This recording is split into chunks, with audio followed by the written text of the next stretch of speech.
గవర్నమెంట్లో నరసాపూర్ మండలంలోని Rampur Saint Thomas పాఠశాలలో ప్రభుత్వ నిబంధనలకు విరుద్ధంగా పాఠ్య పుస్తకాలు అక్రమ విక్రయంపై జూన్ 29న ఏబీవీపీ స్టూడెంట్స్ శాంతియుత నిరసన చేపట్టారు. కానిస్టేబుల్ చౌహాన్ కృష్ణ ఫిర్యాదు మేరకు వారికి అక్రమంగా కేసు నమోదు చేయబడింది.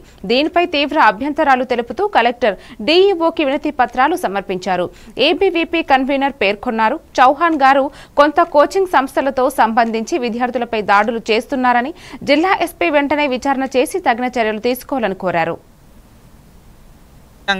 పాఠ్య పుస్తకాలని ఎందుకంటే ఆదివారం నిన్నటి రోజున సెయింట్ థామస్ రాంపూర్ స్కూల్లో అక్రమంగా ప్రభుత్వ నిబంధనలకు వ్యతిరేకంగా పాఠ్య పుస్తకాలని అధిక ఫీజులకు అమ్ముతూ తల్లిదండ్రుల నెత్తురు తాగుతున్నటువంటి యాజమాన్యం పైన చర్యలు తీసుకోవాలని శాంతియుతంగా నిరసన తెలపడం జరిగింది. వెంటనే స్పందించిన ఎంఈఓ గారు అక్కడికి వచ్చి అక్కడ ఉన్నటువంటి పాఠ్య పుస్తకాల గదులను సీజ్ చేయడం జరిగింది. దీన్ని మేము స్వాగతిస్తున్నాం. అదేవిధంగా ఇంత చేసినప్పటికీ అక్కడ ఉన్నటువంటి కానిస్టేబుళ్ళు మా పైన అత్యుత్సాహం చూపించి అక్రమ కేసులు పెట్టడం జరిగింది. దీన్ని మేము చాలా వ్యతిరేకిస్తున్నాం.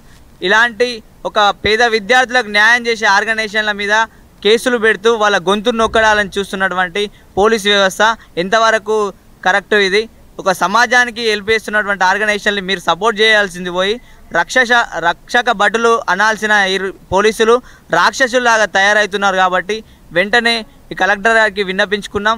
కలెక్టర్ గారు కూడా వీళ్ళపైన చర్యలు తీసుకుంటా అని చెప్పడం జరిగింది.